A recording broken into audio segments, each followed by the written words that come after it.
when a tragedy happens, and then you feel that you want to speak about it or write about it, and in my case, I'd like to compose about it or sing about it, and it's just my way to contribute or to unify my voice with the voice of my people, to really be part of it, because I think art is really meant to do that. It does not separate itself from reality.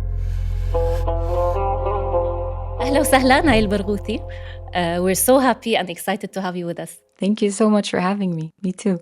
I'm particularly excited because I'm a huge fan of jazz and tarab at the same time. And you made it possible, because people, like my friends, usually tell me, they don't go together, or they're two extremes. And I'm like, no, they go very well together.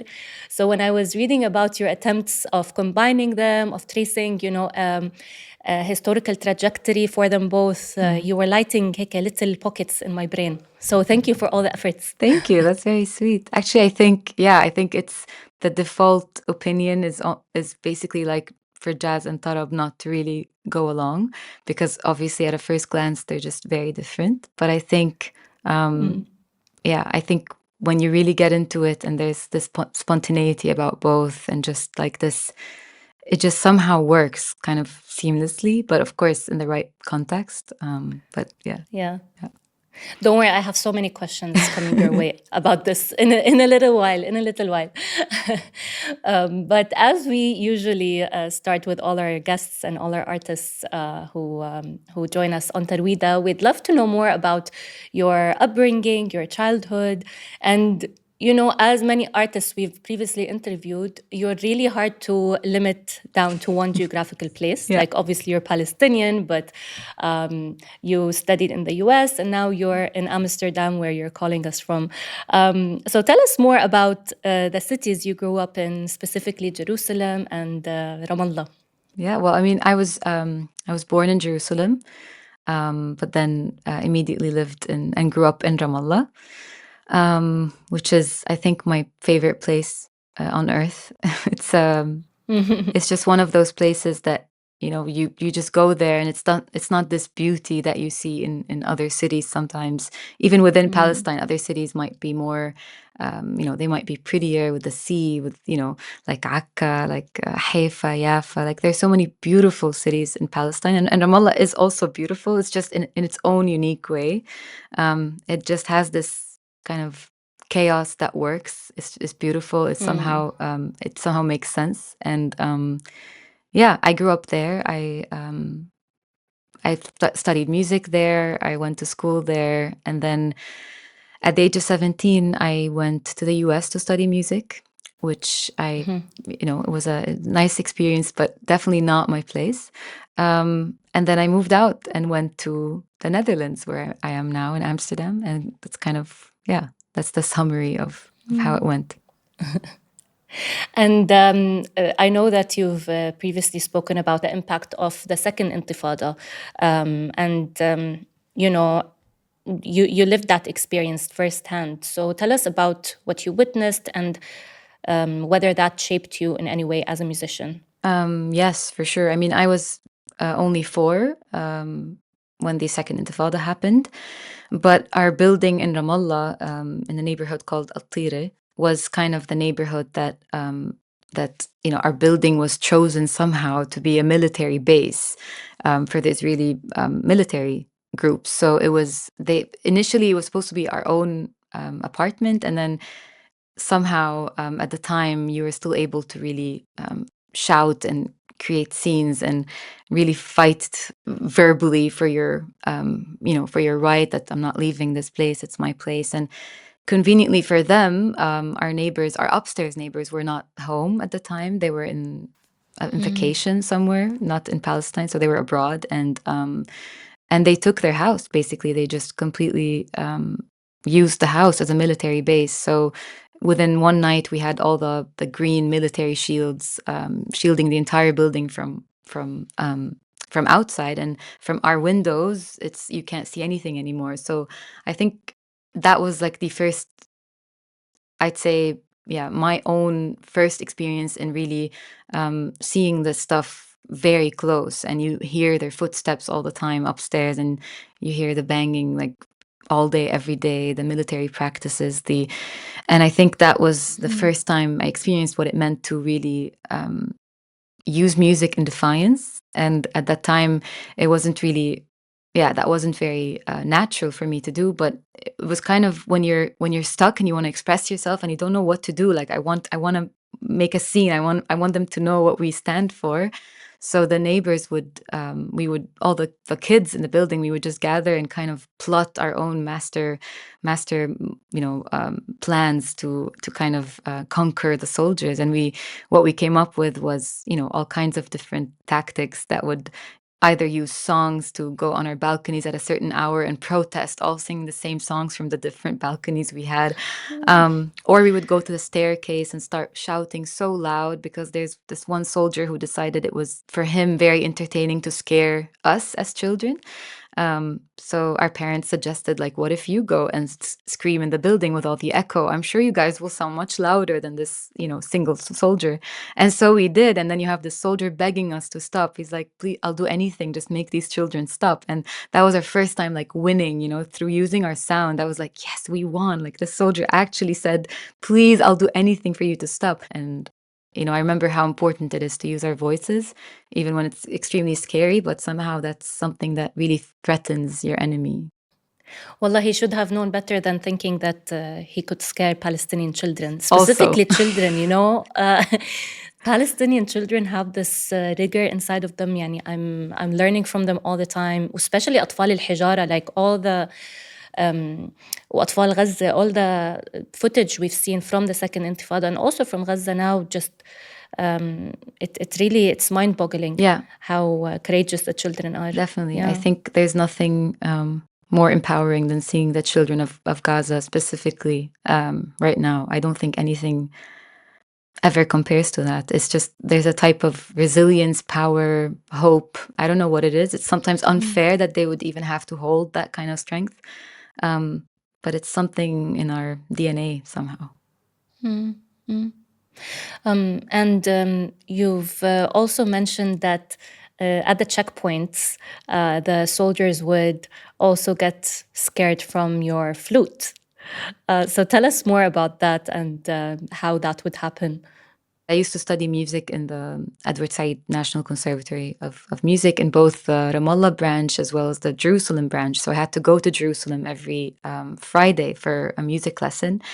And that's where basically I had to cross the checkpoint as a child, and you just have to really get used to it, just like every other Palestinian does. It's something you have to learn as a child, how to deal with checkpoints. So the flute has always been an issue, and I always felt that, the minute they understand that they're talking to a musician or somebody who's going to a music lesson, it's something is bothering them even more. It's like, how can you be Palestinian and a musician? How can this person that we're occupying, that they're trained all this time to kind of dehumanize the people they're oppressing, right? They don't see us as humans, so of course not artists, of course not people with talents and beauty and creations. And so I think always seeing a child plays music is something that's, for them, they just cannot really deal with it, and they start making your life even harder. Yeah, I think it's very threatening to them. Just as you said, because they're trying so hard to dehumanize us. Just the idea of you being able to think beyond the occupation is in itself very scary to them. Yeah, exactly. Yeah.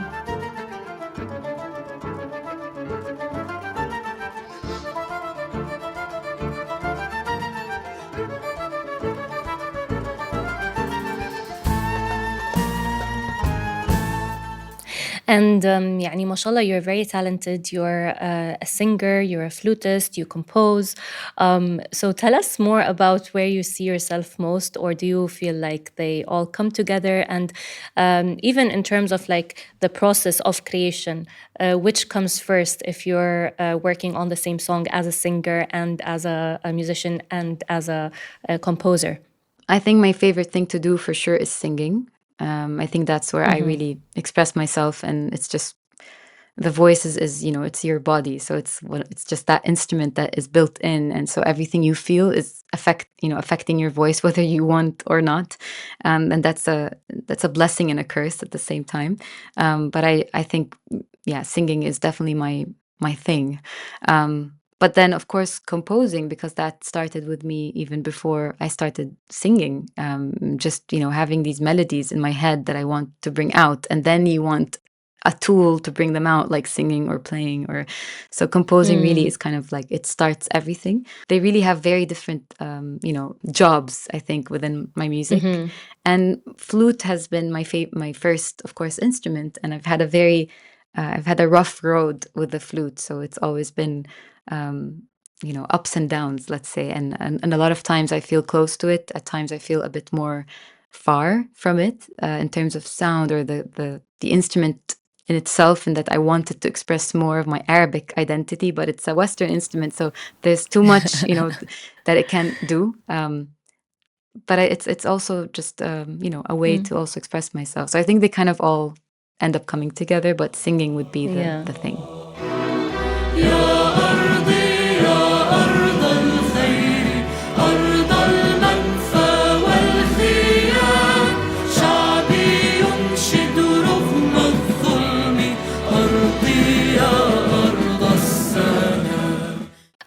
Nai, tell us more about who inspired you as a kid, and who you listened to when you were a child. Yeah, the list is endless. There are many, many, many, musicians and artists, and even non-musicians who really inspired me to be a musician. I think that the very beginning was really Kulthum, that inspired me to start singing. I was absolutely obsessed, and I would only listen to very, very old recordings from the 20s and 30s, and where you only hear the recording like and like super, super, bad quality, very low quality.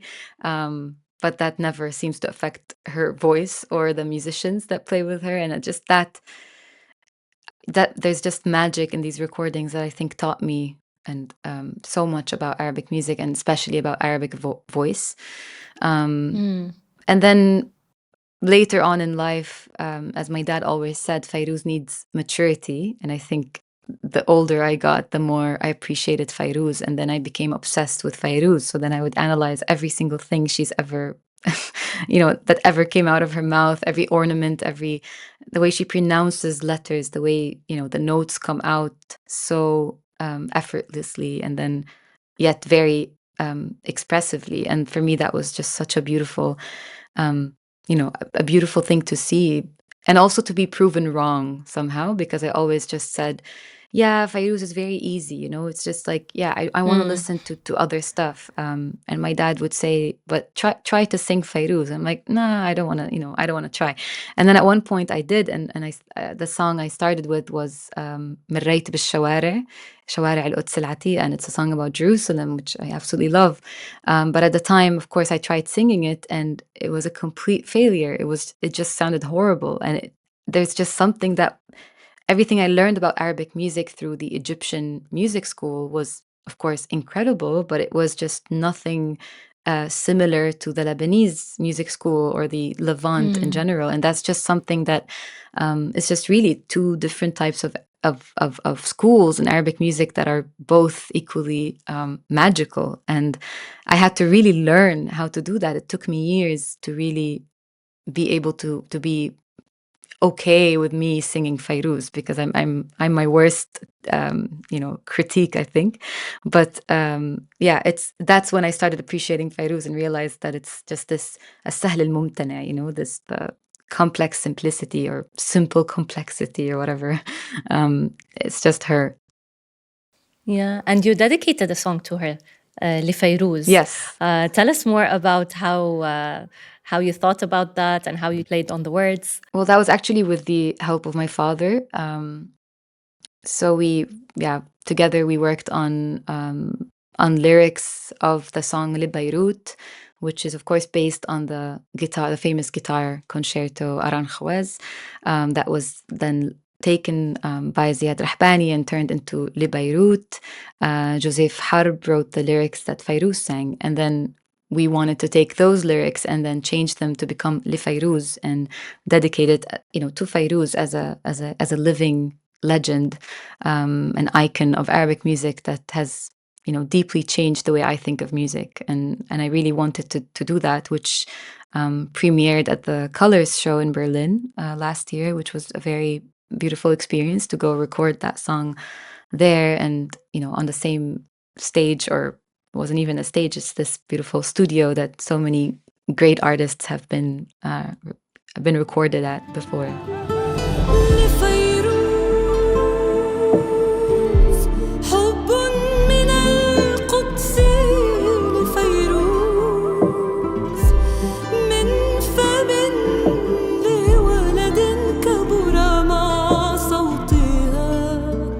أشعلت فيروزنا قنديلها ألهمت روحنا أصبحت في المساء وحدها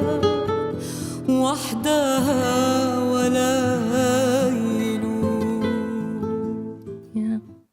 It's a very good song. I really enjoyed it. Thank you. I love the original song لبيروت, and I really enjoyed the play you had with it. I hope she listened to it. I hope so too. Maybe, you never know. Yeah, I hope so too. I really do. And some critics now describe your style as a combination of Asmahan, Kulthum, and Fairuz. So tell us more about what you took from each of them. You mentioned briefly what you liked in Kulthum and Fairuz, but what did you incorporate from them into your own style? I think it wasn't something that I did intentionally, but maybe subconsciously, because I really listened a lot to that music and to them. And I think they've definitely shaped a lot of my musical identity. I think the spontaneity in Kulthum's singing and the way it feels very instantly thought, that she's singing a line and then the audience loves it. So in this certain city, she wants to repeat it 5 times instead of 4. And then every time it's different. And then you hear the same song in a different city and then it sounds completely different. The ornaments are different. Everything she does is different. And to me, that was such a beautiful concept that, a song kind of evolves with the person. At a day, you might be feeling a bit tired and then it might sound darker, or you might be, very happy and it might sound brighter. And I just love that you can be flexible with these melodies and you can just do your own thing. And I love that about Kulthum and Arabic classical music in general. I think, of course, has a lot of that spontaneity. اللي شفته قبل ما تشوفك عينيا عمري ضايع يحسبوا ازاي عليا. And then with Fairuz, it's really, at a certain stage, of course, it's like the West meets Arabic music and the opposite, Arabic music meets the West as well. So it incorporates all these elements from Western music that brings orchestration and harmonies and the use of dramatic elements in her music, and how then an Arabic voice can really fit into that, and the opposite, really taking that into her. But also the diversity within her songs. So hearing her singing jazz in Arabic, and then hearing her singing a very, Tarabi Lebanese Arabic song, and then a very dramatic song like Zali Tawal Ana Wiyak, or Baiti Ana Baitak, or, it's just a very different sound within this one singer. It's kind of, I've never heard, I think, a singer that can really sing in that many different styles throughout her life. It's just really beautiful to witness. But you've also published a lovely piece that I would really encourage our listeners to listen to on Curious Ears. And it was about Arabic music. I loved your writing. I loved your presenting, how you incorporated different styles of music. And you mentioned the really annoying Orientalist view on Arabic music. Usually it's either stereotyped as being the deserty Aladdin, with a snake. There has to be a snake. Oh, voice. or the hishik bishik belly dancing. So it's either this or that. And I've experienced this firsthand as a podcast producer on audio libraries and music libraries. Like whenever I write anything Arabic, anything that relates to Arabic, these two stereotypes come up. They actually are part of our music, so we can't say that they're not. But I mean, why is it only these two, and how do you think it impacts us? I think it's a way of, kind of showing Arabic heritage and Arabic music and Arabic art as a very unsophisticated art form, and that's just fits in a lot of perceived idea of what it means to be Arab, of Arabic culture, that somehow the Western culture is superior to that. It is more sophisticated, it is more historical, it's more academic, it's more layered. And whereas our music is just, you sit on a floor and you sing. Not that that's wrong. There's a lot of people who do that, which I love, and I listen to that all the time. So there is nothing wrong about doing music the way you want to do music, but there is something wrong about trying to box that music in a certain context to show something that's not really us. Because when you bring a lot of music from the desert, which does of course exist, it's beautiful music, whether it being the Ganawa in Morocco, or there's so many different parts of music, Amazighi music, that has also influenced Arabic music a lot. And that's not shown in the West. It's more what they've created, their own version of that, which does not really resemble the truth of the Arabic culture. And it's a way to kind of degrade music, Arabic music, or Eastern music heritages, to make it seem less. And that's kind of my issue with that entire mindset, that Western music is superior, when of course it's not.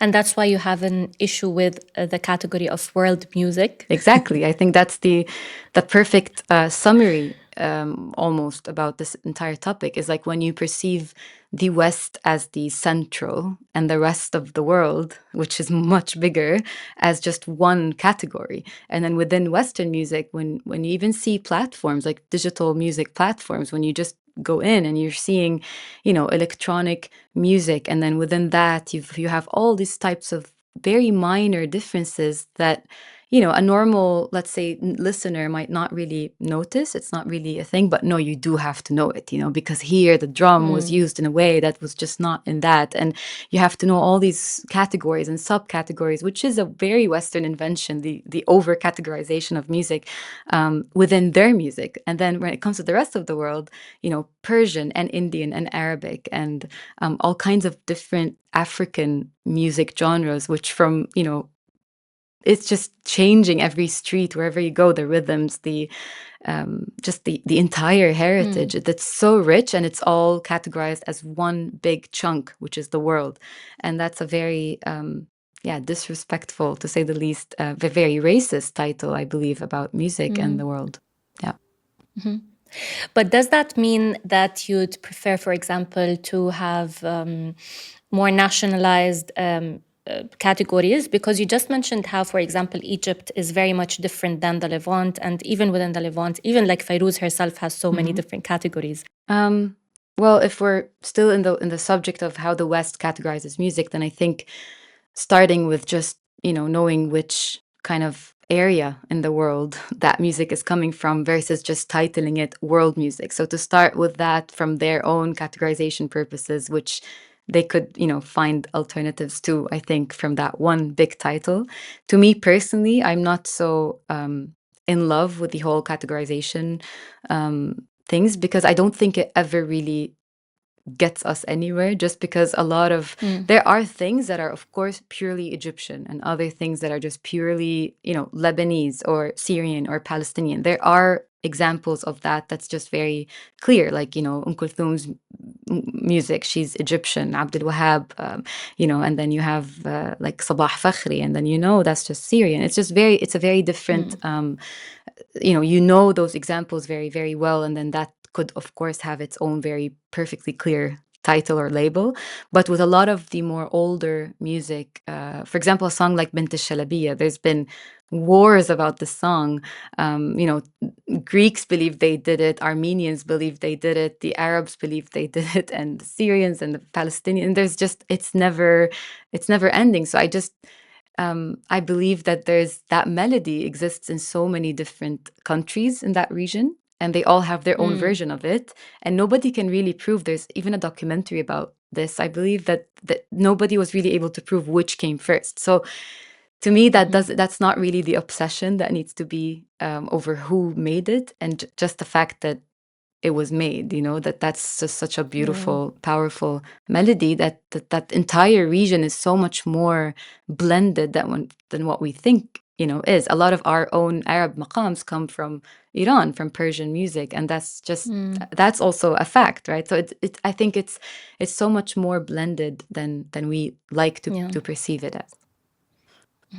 You know, it's a recurring controversy that we continually have with our guests. We have the same conversation also with chefs, because like, what do you call like mulukhiyya? Like, okay, it's Egyptian, but it also is eaten in the Levant. And then you have this huge fight, whether it's Egyptian or Levantine. And even within Levantine cuisine, you get into this whole like controversy. And do we call it Levantine or do we call it something else? So yeah, this controversy is following us everywhere. So that's why I'm always interested to know what different artists think about it. But so tell us more about the links between jazz and tarab and how you started linking them together, and more about your master's thesis, because this was the center of it, as I understood. Yes. There isn't a very clear answer on what really makes jazz and Arabic music work together, except in this expression, very strong expression, very strong spontaneity in improvisations and in using your feelings to kind of direct your sentence versus having a pre-written thing that you have to do the same way, no matter what you're feeling, as other, for example, Western classical music genres would depend on. I think that has a lot of roots in defiance, in trying to convey messages that are, you know, have a lot of meanings of what it means to be oppressed, for example, what it means to be poor. What they share a lot of values, behind the music that has really shaped how the music is heard. And I think that's what I was hearing kind of unintentionally. But then from a theoretical perspective is really just when I started singing, improvising in Arabic music, and then somehow moving into jazz and finding a way to kind of making it as one sound. So for the listener, it doesn't feel like I'm starting with, Yalil in Arabic improvisations, and then now I'm like going all the, scat, and then that's ending now, let's go back to that. So it's not really chunks of different things that end and start, but really one sound that you cannot really know when this has stopped and the other has started. And that was the whole point, to really create a seamless blend of both in a vocal ornamental way. And that's what inspired then the vocal technique that I'm developing, which we call Naistrumentation, or dandanai in Arabic. And the whole point of it is the dandane, or the, it's that you're using your voice as an instrument, which I've not invented. A lot of music styles do that, but then focusing on Arabic vocal music, which has not really been focused on a lot before, and how the ornamentation of that can serve that technique to really blend vocally between that. Can you give us an example? Sure. Yeah. I could maybe sing a part of a melody that I really sing on stage. I love to sing on stage in my concerts, and it's the Longa Hijaz Karkord, which is a Turkish instrumental melody. So usually played by instruments, but I love singing it instead. So.